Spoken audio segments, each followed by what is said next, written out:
Hi viewers, good morning. Aviva life insurance సమర్పిస్తున్న business breakfast షోకి స్వాగతం. ప్రస్తుతం ఏషియన్ మార్కెట్స్ ట్రెండ్ ఒకసారి మనం గమనించుకున్నట్టయితే ఒక మిక్స్డ్ ట్రెండ్ మనకు కనిపిస్తుంది. ఒక నెగిటివ్ బయాస్తో ప్రస్తుతం మార్కెట్స్ ట్రేడ్ అవుతూ వస్తున్నాయి. SGX నిఫ్టీ ఒకసారి మనం చూసుకున్నట్టయితే, ఎందుకంటే నిన్న మనం చూసాం మొన్నటి ప్రీ బడ్జెట్ ర్యాలీ తర్వాత నిన్న మార్కెట్స్లో కొద్దిగా ఒక పాస్ మోడ్ మనకు మార్కెట్స్లో కనిపించింది. ఈ నేపథ్యంలో కొద్దిగా మార్కెట్స్ ఇక్కడ సెటిల్ డౌన్ అయ్యే అవకాశం మనకు కనిపిస్తుంది. ఒక పాజిటివ్ కన్సల్టేషన్ ఫేజ్ ఇక్కడ నుంచి రావచ్చని స్ట్రీట్ ఎక్స్పెక్ట్ చేస్తుంది. SGX నిఫ్టీ ఆల్మోస్ట్ ఒక 5 పాయింట్స్ డౌన్తో ట్రేడ్ అవుతుంది. దీన్ని బట్టి మన మార్కెట్స్ కాస్త ఫ్లాట్గా ఆర్ నెగిటివ్ బయాస్తో ఓపెన్ అయ్యే ఛాన్సెస్ ఎక్కువగా మనకు కనిపిస్తున్నాయి ఆల్మోస్ట్. ఎందుకంటే సెన్సెక్స్ అండ్ నిఫ్టీ ఇప్పటికే 4 నెలల గరిష్ట స్థాయి దగ్గర ట్రేడ్ అవుతూ వస్తున్నాయి. దీనితో ఇవాళ BSE లిస్ట్ కాబోతోంది. NSEలో 51 రెట్లు ఓవర్ సబ్స్క్రిప్షన్ ఈ ఇష్యూకి రావడం చూసాం. అనూహ్యమైన స్పందన BSE IPOకి వచ్చింది. ఈ రోజు లిస్ట్ అయితే ఆల్మోస్ట్ ఒక 5 to 15% దాకా ప్రీమియం ఉంటుందని చెప్పి గ్రే మార్కెట్ స్ట్రీట్ ఎక్స్పెక్ట్ చేస్తుంది. దానితో ఇవాళ ఆల్మోస్ట్ 105 నుంచి 106 ఫర్మ్స్ రిజల్ట్స్ ప్రకటించబోతున్నాయి. వీటన్నిటి నేపథ్యంలో ఇవాళ స్టాక్ స్పెసిఫిక్ యాక్షన్ ఎక్కువగా ఉండే అవకాశం ఉంది rather than index. And international పరంగా చూసుకున్నట్టయితే డొనాల్డ్ ట్రంప్ ఇంకా తన వైఖరిని కొనసాగిస్తూనే ఉన్నారు. చాలా దేశాధినేతలతో ఆయన గొడవలు పెట్టుకున్న పరిస్థితి మనకు కనిపిస్తుంది. ఇది ఎలా టర్న్అవుట్ అవుతుంది అనేది ఇప్పటికిప్పుడు చెప్పడం కష్టంగా ఉంది. అండ్ యూరోపియన్ మార్కెట్స్ కూడా నిన్న కొద్దిగా నెగిటివ్గా రియాక్ట్ అవుతూ వస్తున్నాయి. ఎందుకంటే నిన్న European commercial bank ECB rates unchanged చేస్తూ నిర్ణయం తీసుకుంది. అండ్ కాకపోతే ఒక పాజిటివ్ పాయింట్ ఏంటంటే గ్రోత్ ఫోర్కాస్ట్ 2017లో ఇప్పుడు ఆశించిన దానికంటే మెరుగ్గా ఉండొచ్చని చెప్పి యూరోపియన్ కమర్షియల్ బ్యాంక్ అంచనా వేస్తోంది. మొత్తానికైతే ఫాలో బయింగ్ అయితే మన మార్కెట్స్లో కనిపించట్లేదు. బడ్జెట్ తర్వాత ఇది ఎక్కడి వరకు దారితీసే అవకాశం ఉందో మనం తెలుసుకుందాం. ఇంకా స్టాక్ స్పెసిఫిక్ యాక్షన్ కూడా ఉండే అవకాశం ఉంటుంది కాబట్టి స్టాక్ స్పెసిఫిక్స్ గురించి కూడా మనం డిస్కస్ చేద్దాం. మనతో మాట్లాడేందుకు అన్ని సిద్ధంగా ఉన్నారు. Good morning both of you sir. Budget మనం అనుకున్నాం మదర్ ఆఫ్ ఆల్ న్యూస్ అని, ఆ మేజర్ న్యూస్ అయిపోయింది. ఇన్ఫ్రాస్ట్రక్చర్కి ఎక్కువగా థర్స్ట్ ఇచ్చినట్టు కనిపిస్తుంది ఈసారి. అండ్ రూరల్ స్పెండింగ్ అగ్రి కూడా మంచి ఫోకస్ ఈసారి గవర్నమెంట్ ఇచ్చింది. ఏ సెక్టార్స్ను ఏ స్టాక్స్ను ఈ టైంలో పిక్ చేసుకుంటే ఆఫ్టర్ బడ్జెట్ మనకు మెరుగైన వృద్ధి ఉండే అవకాశాలు ఉన్నాయి? ఒకటేనండి సార్, బడ్జెట్ పెద్ద మేజర్ న్యూస్ ఏం లేకపోవడమే చాలా పాజిటివ్ అయిందండి. అంటే ఆల్మోస్ట్ స్టేటస్ కో లాంటి బడ్జెట్ అయ్యేటప్పటికి మార్కెట్ రిలీఫ్ ర్యాలీ చూసాం. ఆల్మోస్ట్ ఈసారి ఇంట్రెస్టింగ్ ఏంటంటే బడ్జెట్ ముందు అంటే ప్రీ బడ్జెట్ చాలా స్ట్రాంగ్ పాజిటివ్ ఉంది, పోస్ట్ బడ్జెట్ చాలా స్ట్రాంగ్ పాజిటివ్ ఉంది. అంటే చాలా రేర్గా జరిగింది. ఇదివరకు ఏంటంటే ప్రీ బడ్జెట్ మైనస్లో ఉండి తర్వాత పోస్ట్ బడ్జెట్ ర్యాలీ అవడం అటువంటి, లేదంటే ప్రీ బడ్జెట్ ప్లస్లో ఉండి తర్వాత పట్టడం చూసాం. కానీ కంటిన్యూస్గా ఫాలో అప్ బయింగ్ రావడం అనేది చాలా మంచి విషయం. అంటే pre budget post budget both basis మీద ఇప్పటి నుంచి అంటే రిజల్ట్స్ అంటే స్టాక్ స్పెసిఫిక్ యాక్షన్ ఎక్కువ ఇంపార్టెంట్గా ఉంటుందండి. సో డిమానిటైజేషన్ తర్వాత వచ్చిన ఫస్ట్ క్వార్టర్ రిజల్ట్స్ కాబట్టి ఏంటంటే అనలిస్ట్ కమ్యూనిటీలో ఈసారి రిజల్ట్స్కి చాలా చాలా అందరూ కీన్గా వాచ్ చేస్తున్నారు ఏ సెక్టర్స్ ఎక్కువ ఇబ్బంది పడ్డాయని. కానీ ఇంట్రెస్టింగ్ ఏంటంటే పెద్దగా బాగా అంటే ఇబ్బంది అయిపోయిన అలాంటి సెక్టర్ కంపెనీస్ పెద్ద ఏం కనపడలేదండి. ఒక 4-5% profit drop, 4-5% EBITDA revenue drop అనేది ఆల్మోస్ట్ అనలిస్ట్ ఒక 10% దాకా రెడీ అయిపోయి ఉన్నారు కాబట్టి 4-5% దగ్గర ఎవరికి ఇబ్బంది అనిపించట్లేదండి. ఈసారి స్టాక్స్ ర్యాలీ అంటే మార్కెట్ ఓవరాల్ పాజిటివ్ సెంటిమెంట్ ఉండడానికి వన్ ఆఫ్ ద రీజన్స్ ఏంటంటే డిమానిటైజేషన్ వల్ల ఇబ్బంది లేకపోవడం అనేది ఒక వన్ ఆఫ్ ద రీజన్స్ అండి. సో ఓవరాల్ గా ఏంటంటే అంటే ఇప్పుడు డొనాల్డ్ ట్రంప్ H1B వీసాస్ ఎటువంటి తీసుకొస్తే ఐటీ కంపెనీస్ అది వదిలేస్తే అదొక అంశం వదిలేస్తే జనరల్ గా ఓవరాల్ గా మార్కెట్ లో మూడ్ పాజిటివ్ ఉందండి. సో డిప్స్ వచ్చినప్పుడల్లా కన్సంప్షన్ ఓరియంటెడ్ స్టాక్స్ ని పిక్ చేసుకుంటూ ఉండడం బెటర్.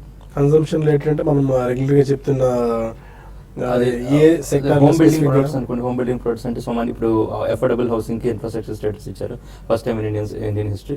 సో సోమాని సెరామిక్స్ అనుకోండి, లేదంటే కజారియా కూడా లోవర్ లెవెల్లో దొరుకుతుంది. సెంచరీ ప్లై లాంటి అంటే ప్లైవుడ్ కూడా మంచి డిమాండ్ రావచ్చు. సో హోమ్ బిల్డింగ్ ప్రొడక్ట్స్ ఒక ఇంట్రెస్టింగ్ థీమ్ అవచ్చని ఛాన్స్ కనబడుతుంది. ఓకే, ఇక టెక్నికల్ సైన్స్ చూస్తున్నాయి ఎందుకంటే ఫాలో బయింగ్ మనకు పెద్దగా కనిపించట్లేదు. ఒక ఫేజ్ లో ఆల్మోస్ట్ ఈ టైంలో ఎందుకంటే ఆల్మోస్ట్ 900 పాయింట్స్ 800 పాయింట్స్ దాకా మనకు జంప్ వచ్చింది కాబట్టి 8750 8800 దగ్గర చాలా గట్టి అడ్డులు ఉన్నట్టు కనిపిస్తుంది. అంటిల్ అన్లెస్ అది బ్రేక్ అయ్యి ముందుకెళ్తే తప్ప మేబీ తర్వాత ఫర్దర్ మనకి మూమెంట్ ఉండేట్టు కనిపించట్లేదు. టెక్నికల్ సైన్స్ సూచిస్తున్నాయి. ఐ థింక్ ర్యాలీ చాలా స్విఫ్ట్ గా రావటం చూసామండి. ఆల్మోస్ట్ మనకి 7880 నుంచి ఆల్మోస్ట్ 8800 అంటే 1000 పాయింట్స్ చాలా షార్ట్ టర్మ్ ర్యాలీ రావటం చూసాం. సో ఈ ర్యాలీ మొత్తం ఆల్మోస్ట్ మనకి 1.5 monthలోనే వచ్చింది.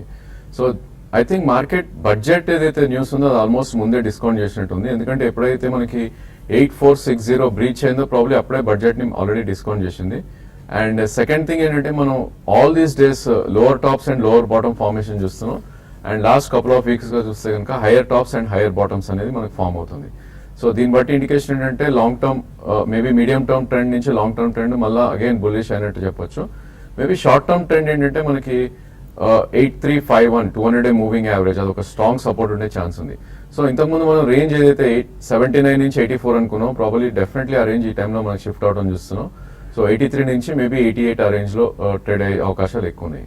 బట్ అగైన్ మనం ఆల్మోస్ట్ ఇక్కడ higher range of the higher side of the రేంజ్లో ఉన్నాం కాబట్టి సో ప్రాబ్లీ ఇక్కడ ఫ్రెష్ లాంగ్స్ అనేది కొద్దిగా అవాయిడ్ చేయాలి. అండ్ మేబీ మార్కెట్ డిప్స్ వచ్చి బడ్జెట్ రోజు లో ఏదైతే ఫామ్ అయిందో 8537 అంటే ఆల్మోస్ట్ ఒక 150-200 పాయింట్స్ పడితేనే ఫ్రెష్ ఎంట్రీ తీసుకోవాలి. ఎందుకంటే ఇక్కడ నుంచి నెక్స్ట్ అప్ మూవ్ మనం చూస్తే కనుక 8806 దగ్గర ఒక కీ రెసిస్టెన్స్ ఉంది. ఇన్ కేస్ అది దాటింది అంటే కనుక ఆల్ టైమ్ హై 9119 అంటే ఏది చూసుకున్నా కూడా 300-400 పాయింట్స్ అప్ మూవ్ ఉంది. బట్ అగైన్ రిస్క్ కూడా అంతే ఉంది. సో రిస్క్ రివార్డ్ ఫేవరబుల్ గా లేదు కాబట్టి I think definitely by on dips గా చెప్పుకోవచ్చు. అదేవిధంగా బ్యాంక్ నిఫ్టీ చూస్తే కనుక మనకి ప్రీవియస్ స్వింగ్ హై చూస్తే కనుక 20,575 దాకా వెళ్ళటం చూసాం, which happened in 10th month of 2016. So definitely అక్కడ దాకా అప్ సైడ్ వెళ్ళే ఛాన్స్ ఉంది, మేబీ 500-550 పాయింట్స్ ఇక్కడ నుంచి కూడా. బట్ అగైన్ సేమ్ నిఫ్టీ లాగానే ఇది కూడా అవుట్ పర్ఫార్మ్ చేసింది కాబట్టి దీనిలో కరెక్షన్స్ వచ్చి 19,400 అంటే ఒక 500-600 పాయింట్స్ పడితేనే ఫ్రెష్ ఎంట్రీ తీసుకోవాలి. అదర్వైజ్ మేబీ ఇక్కడ నుంచి రిస్క్ టు రివార్డ్ అంత ఫేవరబుల్ లేదు. But I think individual stocks లో చూస్తే కనుక I think we should pick the stocks like 2 stocks examples ఎలా అంటే ఇప్పుడు ఫార్మా సెక్టర్ అండర్ పర్ఫార్మ్ చేస్తున్నప్పటికీ Biocon was totally outperforming. Like index ఎప్పుడైతే 1000 పాయింట్స్ పడిందో బయోకాన్ కూడా ఆల్మోస్ట్ 850 దాకా పడుతుంది చూసాం. బట్ ఇండెక్స్ ఇంకా 200 points away from it's previous top ఉంది, బట్ బయోకాన్ ఆల్రెడీ నేను బ్రీచ్ అవడం చూసాం. సో ఆ స్పేస్ లో ఐ థింక్ బయోకాన్ పిక్ చేసుకోవచ్చు. మేబీ 50-70 పాయింట్స్ కరెక్షన్ రావచ్చు ఈ స్టేజ్ నుంచి కూడా 2 or 3 ప్రైస్ పాయింట్స్ లో. అదేవిధంగా సిమెంట్ స్పేస్ లో చూస్తే కనుక ACC, Ambuja, front line stocks అన్ని చూస్తే కనుక almost 20% from the tops down ఉన్నాయి still. But whereas India cement చూస్తే కనుక ఆల్మోస్ట్ మనకి ప్రీవియస్ టాప్ ఏదైతే ఉందో 164 అటైన్ అవటం చూసాం. సో దీని ఇండికేషన్ ఏంటంటే మార్కెట్ పడినప్పుడు ఈ స్టాక్స్ కూడా పడతాయి. I think దర్స్ a time to pick up. And next up move లో ఐ థింక్ ఈ టోటలీ అవుట్ పర్ఫార్మ్ చేసే ఛాన్స్ ఉంటుంది. మేబీ సెక్టర్స్ కాకుండా maybe stock specific and good sectors లో పిక్ చేసుకొని డిప్స్ వచ్చినప్పుడల్లా ఆ స్టాక్ అక్యూములేట్ చేసుకుంటే నెక్స్ట్ ర్యాలీలో ఐ థింక్ మంచి రిటర్న్స్ వచ్చే ఛాన్స్ ఎక్కువ ఉంటుంది. ఓకే, స్టాక్ స్పెసిఫిక్ యాక్షన్ విషయానికి వచ్చినట్టయితే ఏఎస్ఎల్ మ్యాక్సిస్ కేస్ 2G కేసులో స్పెషల్ 2G కోర్టు మారన్ బ్రదర్స్కి క్లీన్ చిట్ ఇచ్చింది. దీంతో మేబీ వాడు సన్ టీవీలో కాస్త పాజిటివ్ బయింగ్ యాక్షన్ ఉండే అవకాశాలు కనిపిస్తున్నాయి. దీనితో Oracle financial services software company ఓఎఫ్ఎస్ఎస్లో ఆల్మోస్ట్ 100 కోట్ల రూపాయలు విలువైన స్టాక్స్ని ఒక హెడ్జ్ ఫండ్ కొనుగోలు చేసింది. మేబీ ఓఎఫ్ఎస్ఎస్లో కూడా ఇవాళ కొద్దిగా బయింగ్ ఉండొచ్చు. ఉజ్జీవన్ కూడా February 1st నుంచి స్మాల్ ఫైనాన్షియల్ బ్యాంక్ని స్టార్ట్ చేసింది. మేబీ ఈ 3 స్టాక్స్లో ఇవాళ కొద్దిగా పాజిటివ్ బయింగ్ యాక్షన్ ఉండేట్టు కనిపిస్తుంది. గ్రాన్యూల్స్ ఇండియా కూడా వాళ్ళ గగిలాపూర్ ప్లాంట్కి ఆల్మోస్ట్ రీఇన్స్పెక్షన్ పూర్తయిందని చెప్పి కంపెనీ ప్రకటించింది. మేబీ గ్రాన్యూల్స్ ఇండియా కూడా ఇవాళ కన్సిడర్ చేయొచ్చు. కొంతమంది కాలర్స్ లైన్లో ఉన్నారు. ఫస్ట్ కాల్ హైదరాబాద్ నుంచి కుమార్. అడగండి కుమార్. నమస్తే అండి. నమస్కారం అండి, చెప్పండి. నేను రీసెంట్ గా నాకు చూస్తున్నాను ఈ స్టాక్ మార్క్స్ అవన్నీ. నేను ఐసిఐసి ప్రొడ్యూసర్స్ కూడా కొన్నాను, ప్రాఫిట్ లో ఉంది. నెక్స్ట్ వన్ నిన్న టాటా మెటాలిక్ కూడా ప్రాఫిట్ లో ఉంది, కొని అమ్మేద్దాను అనమాట. ఈరోజు ఒక 1 lakh ఉన్నది. నేను అది ఒక 6 months పీరియడ్ లో కోసం నేను ఇన్వెస్ట్ చేయాలనుకున్నానండి. ఏదైనా సజెస్ట్ చేస్తారా? వేదాంత ఒకటి చూసాను, మీరు ఏమైనా సజెస్ట్ చేస్తారా? 1 lakh ఒక 6 months డ్యూరేషన్ లో. 6 months టైం హోరైజన్ కి మేబీ కొత్తగా మార్కెట్లోకి ఎంటర్ అయినట్టు అర్థం చేసుకుంటున్నాను వాళ్ళు చెప్పిన మాటల ప్రకారం చూస్తే. I think it's a tough ఇదండి టు ఆన్సర్. ఎందుకంటే 6 months లో ఏమవుతుంది we don't know actually. I think if you're trader I think trading ప్రకారం you should have your stop losses and buy. But again I think 6 months కోసం అయితే మీరు stop loss అనేది పెట్టుకోవాలి. ఎందుకంటే మేబీ మార్కెట్లో చాలా ఈవెంట్స్ అవుతూ ఉంటాయి. ఒక బ్యాడ్ ఈవెంట్ తోటి ఐ థింక్ ఒక్కొక్కసారి 3 months 4 months మార్కెట్ డిప్రెస్కి వెళ్ళే ఛాన్స్ కూడా ఉంటుంది. సో డెఫినెట్లీ 6 months అంటున్నారు కాబట్టి స్టాప్ లాస్ తోటి I think you should enter in the market. So currently I think India cement is looking good అండి చార్ట్స్ ప్రకారం. అండ్ మేబీ ఫండమెంటలీ కూడా మొన్న రిజల్ట్స్ కూడా they way good actually. So నా ఉద్దేశంలో ఇండియా సిమెంట్స్ 2 price points లో మీరు accumulate చేయొచ్చు. 1 lakh అంటున్నారు కాబట్టి కరెంట్లీ 158 ఉంది. సో 158 నుంచి 143 మధ్యలో ఐ థింక్ 2 price points లో మీరు ఇండియా సిమెంట్ అక్యూములేట్ చేయండి. అదేవిధంగా క్లోజింగ్ బేసిస్ లో 132 కింద మీరు స్టాప్ లాస్ పెట్టుకోవచ్చు. బట్ 6 months టైం పీరియడ్ కాకుండా మేబీ ప్రైస్ టార్గెట్ తోటి ఈ స్టాక్ కనుక 188 నుంచి 200 మధ్యలోకి వస్తే కనుక ఎగ్జిట్ అయ్యే ప్రయత్నం చేయండి. ఓకే, మరో కాలర్ తిరుపతి నుంచి రమేష్ ఉన్నారు. అడిగా రమేష్. హలో, చెప్పండి రమేష్. ఇప్పుడు ఈ టీఈటీటీ సెక్యూరిటీస్ అని పబ్లిక్ ఇష్యూ ఏదో అవుతున్నారండి ఏదండి? February 6 నుంచి స్టీల్ సిటీ సెక్యూరిటీస్ లిమిటెడ్ అని. ఓకే, అది 55 రూపీస్ పర్ షేర్ అంటున్నారు, 2000 షేర్స్ మినిమం సబ్స్క్రిప్షన్ అంటున్నారు. ఓకే. మీ అటాక్ దాంట్లో కాన్సెప్ట్స్ ఎలా ఉంటాయో కొంచెం చెప్తారు. ఓకేనండి, మేబీ ఫాలో అవుతున్నారు స్టీల్ సిటీ సెక్యూరిటీస్ ఐపీఓ ఏమన్నా మీరు? అంటే అది చిన్న ఐపీఓ ఉండొచ్చు అండి. అంటే అయితే ఏంటంటే ఇది మార్కెట్స్ పెరిగినప్పుడు ఏంటంటే సెక్యూరిటీస్ రిలేటెడ్ కంపెనీస్ అని న్యాచురల్గా ఫోకస్లో ఉంటాయండి. ఆ టైంలో ఏంటంటే వాడు బిజినెస్ బాగుండే అవకాశం ఉంటుంది. ఆ టైంలో ఆ మొమెంటంలో ఉండొచ్చు. సో అంటే మన డీటెయిల్డ్ రీసెర్చ్ పూర్తిగా రమేష్ గారు అది ఇష్యూ స్టార్ట్ అయిన తర్వాత అప్పుడు మనం డీటెయిల్గా మెన్షన్ చేద్దాం ఇందులో ఇంతకీ ఆ కంపెనీ ఇన్వెస్ట్ చేయించా లేదా అని చెప్పి. అప్పుడు ఒకసారి మీరు రెగ్యులర్గా షోస్ వాచ్ చేస్తుండండి, మనం వాటి గురించి పూర్తి సమాచారం ఇచ్చే ప్రయత్నం చేద్దాం. బెంగళూరు నుంచి చంద్రమౌళి మన కాలర్. Good morning Madhav. Good morning అండి, చెప్పండి. నేను డిఎల్ఎఫ్ 190 హోల్డ్ చేస్తున్నాను. అలాగే నిఫ్టీ పుట్టున్నాయండి. సో ఇది యావరేజ్ చేయొచ్చా ఫిబ్రవరి కాంట్రాక్ట్? నిఫ్టీ పుట్ ఏ స్ట్రైక్ ప్రైస్ అండి? సరే అండి, ఏ స్ట్రైక్ ప్రైస్ లో తీసుకున్నారు నిఫ్టీ పుట్? అది 8450 అండి స్ట్రైక్ ప్రైస్. ఓకే. నిఫ్టీ గురించి ప్లస్ అది డిఎల్ఎఫ్ ఈ రెండు. ఇంకోటి నార్తన్ ఈస్టర్న్ ఉంది కదా ఎన్ఈసి. ఆ ఎన్ఈసిసి అన్న స్టాక్ మీరు పొరపాటు కూడా బై చేయకండి, ఎందుకంటే అది రెగ్యులర్గా మన అనలిస్టులకే కాదు, నిన్న కూడా బాలా గారు మేమంతా డిస్కస్ చేసాం. అందరికి ఎస్ఎంఎస్ వస్తున్న స్టాక్ అది, రోజు అప్పర్ సర్క్యూట్ పడుతుంది. ఈ స్టాక్ లో మీరు 1000 స్టాక్స్ బై చేయండి, 10,000 స్టాక్స్ బై చేయండి అని పూర్తి స్పెక్యులేటెడ్ కౌంటర్ అండి. ఆ స్టాక్ లో మీరు ఇన్వెస్ట్ చేసినట్టు మాత్రం ఇరుక్కుపోతారు, అందులో డౌటే లేదు. Nifty 8450 put. ఐ థింక్ ఈ స్టేజ్ లో ఇట్స్ టఫ్ అండి, ఎందుకంటే ఆల్మోస్ట్ మనకి బడ్జెట్ లో నెగటివిటీస్ లేవు కాబట్టి ఒక ర్యాలీ రావటం చూసాం. మేబీ 8450 వస్తుందో ఐ డౌట్ ఈ సెటిల్మెంట్ లో, ఎందుకంటే ఆల్రెడీ మనకి బడ్జెట్ రోజు లో ఏదైతే ఉందో 8537 that should act as a strong support. So మీకు 8450 కింద వెళ్తేనే I think it will make you put option కాబట్టి it will make you money. And premium maybe 30-40 or maybe 100 rupees లో ప్రీమియంలో తీసుకొని ఉంటారు. అంటే మీకు 8350 వస్తేనే మేబీ మీరు ఇంద మనీ అవుతారు. సో నా ఉద్దేశంలో ఈ సెటిల్మెంట్ అయితే కష్టం అనిపిస్తుందండి. సో ఏమాత్రం మార్కెట్ కొద్దిగా డిప్ వచ్చి ప్రాబ్లీ 8606 అంటే ఇక్కడ నుంచి 120-130 పాయింట్స్ పడితే I think me put option exit అయ్యే ప్రయత్నం చేయండి. ఎందుకంటే as a time goes probably options premium అనేది 0 అయిపోవడం మనం చూస్తున్నాం. సో నా ఉద్దేశంలో 100-120 పాయింట్స్ కరెక్షన్ లోనే I think you should exit your put option. And DLF 190 అన్నారు, I think probably you might award at 2-3 years back కొని ఉంటారండి, ఎందుకంటే ఆల్మోస్ట్ ఇది 170-179 హై వెళ్ళటం చూసాం లాస్ట్ కపుల్ ఆఫ్ ఇయర్స్ గా. సో నా ఉద్దేశంలో ఈ స్టేజ్ లో I think you should hold అండి డిఎల్ఎఫ్, ఎందుకంటే ఆల్మోస్ట్ బాటమ్ నుంచి ఇది మంచి పుల్ బ్యాక్ రావడం చూసాం. 101 నుంచి close to 140 current market price ఉంది. మేబీ ఇంకో 1 year 1.5 year మీరు హోల్డ్ చేస్తే కనుక మీ ప్రైస్ వచ్చే ఛాన్స్ ఉంది. But otherwise it's a pure trading stock అండి. నా ఉద్దేశంలో ప్రాబ్లీ 160 వస్తే కనుక మీరు 50% అమ్మేసి మళ్ళీ లోలో ప్రయత్నం చేయండి. అలా కాస్టింగ్ మీరు తగ్గించుకోవచ్చు ట్రేడింగ్ లో. అదర్వైజ్ మీరు ప్యూర్ ఇన్వెస్ట్మెంట్ ప్లే అయితే I don't think this stock is a good investment. Shadnagar నుంచి శివప్రసాద్ పరకాలు. Hello sir. అడగండి శివప్రసాద్. సార్ మా దగ్గర న్యాల్కో 100 షేర్స్ ఉన్నాయండి. న్యాల్కో నేషనల్ కంపెనీ. ఓకే. అవి నాది ఆల్రెడీ 60% ప్రాఫిట్ ఉన్నదని. ఓకే. ఈ టైంలో ఎగ్జిట్ అవ్వచ్చు అది ఉంచుకోవచ్చు అంటారండి?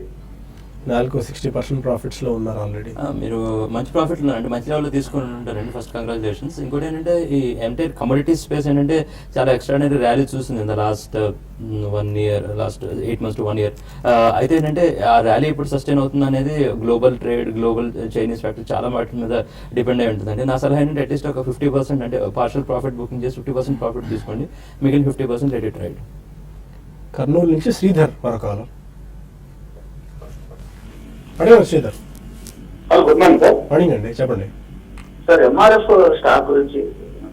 ఓకే. ఎంఆర్ఎఫ్ తీసుకున్నారా? తీసుకున్నారా? ఇప్పుడు 50 రోజుల్లో ఒకటి హోల్డ్ చేస్తున్నాను సార్. ఓకే. అది ఈరోజు రిజల్ట్స్ అని విన్నాను, ఏమన్నా జరిగే అవకాశం? ఎంఆర్ఎఫ్ ఒకటేంటంటే న్యాచురల్ రబ్బర్ ప్రైసెస్ ఏవైతే ఉన్నాయో అవి కొంచెం పెరుగుతున్నాయండి. లాస్ట్ 2 years ఏమైందంటే రబ్బర్ ప్రైసెస్ బాగా పడ్డాయి. బాగా పడేటప్పటికి ఏంటంటే టైర్ కంపెనీస్ అన్నిటికీ ఈ రబ్బర్ అనేది రా మెటీరియల్ కాబట్టి వాళ్ళకి ప్రాఫిట్ మార్జిన్స్ పెరుగుతూ వచ్చినాయి అనమాట. అందుకని అన్ని టైర్ స్టాక్స్ పెరగడం చూసాం. కానీ ఇప్పుడు ఏంటంటే రబ్బర్ ప్రైసెస్ మళ్ళీ పెరగడం మొదలైనాయండి. కాబట్టి ఈ కంపెనీస్ ప్రాఫిట్ మార్జిన్ మీద కొద్దిగా ఒత్తిడి కనపడవచ్చు. సో ఇవాళ రిజల్ట్స్ కొంచెం బాగానే ఉండొచ్చు. సో ఆ టైంలో మీకు స్టాక్ కూడా కొంచెం మూవ్ అవ్వచ్చు. కానీ ఓవరాల్ కంటే next 6 months point of view చూస్తే కొద్దిగా మీరు ప్రాఫిట్ వస్తే బుక్ చేయడమే బెటర్. ఓకే, కొన్ని మెయిల్స్ మనం తీసుకునే ప్రయత్నం చేద్దాం.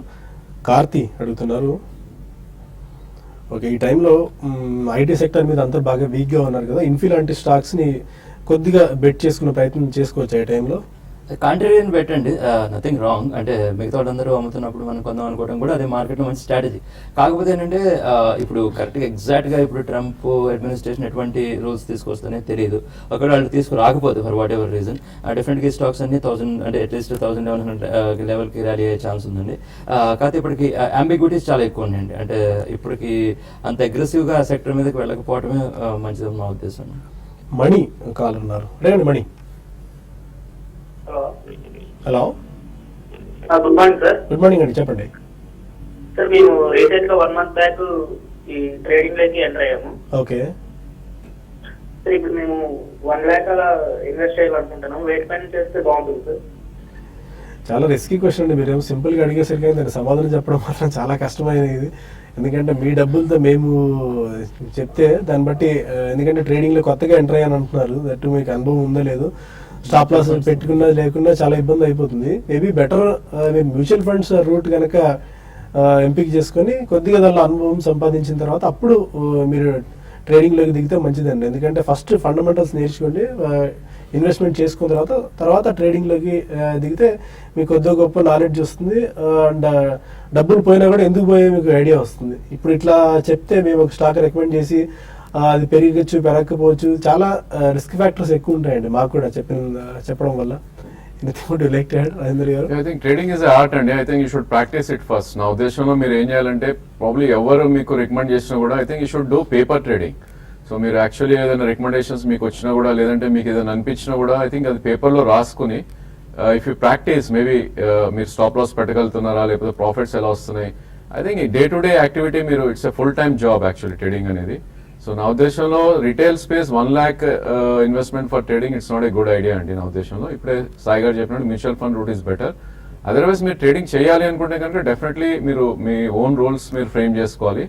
అదేవిధంగా పేపర్ ట్రేడింగ్ వితౌట్ మనీ చేసి మీరు 3 months 6 months టెస్ట్ చేస్తే if you are successful I think అప్పుడే మీరు ట్రేడింగ్లోకి దిగాలండి. Otherwise it's not advisable. Okay, it's not advisable. ఇంతకుముందు ఒక కాలర్ కూడా చేశారు 1 lakh రూపీస్ ఇన్వెస్ట్ చేద్దాం అనుకుంటాం అని చెప్పి. టెక్నికల్గా కొద్ది గొప్ప నాలెడ్జ్ సంపాదించిన తర్వాత మీరు ట్రేడింగ్లో ఇన్వెస్ట్ చేసుకుంటే, ఆ ట్రేడింగ్లో తీసుకుంటే మీకు సక్సెస్ఫుల్ ట్రేడర్ అవుతారు. ఒక చిన్న బ్రేక్ తీసుకుందాం, ఎందుకంటే సమయం మించిపోతుంది. TV5 న్యూస్లో చాలా మెయిల్స్ ఇంకా పెండింగ్లో ఉన్నాయి. బ్రేక్ తీసుకుని TV5 మనీలో కలుద్దాం యూట్యూబ్ వేదిక ద్వారా. అక్కడ మరిన్ని అంశాలు మనం డిస్కస్ చేద్దాం. అంటే BSE స్టాక్స్ కనుక అలాట్ అయ్యింటే ఈ టైంలో ప్రాఫిట్స్ బుక్ చేసుకోవచ్చా, ఆర్ ఇంకా హోల్డ్ చేయొచ్చా అనే అంశాలు కూడా డిస్కస్ చేద్దాం. Stay with us.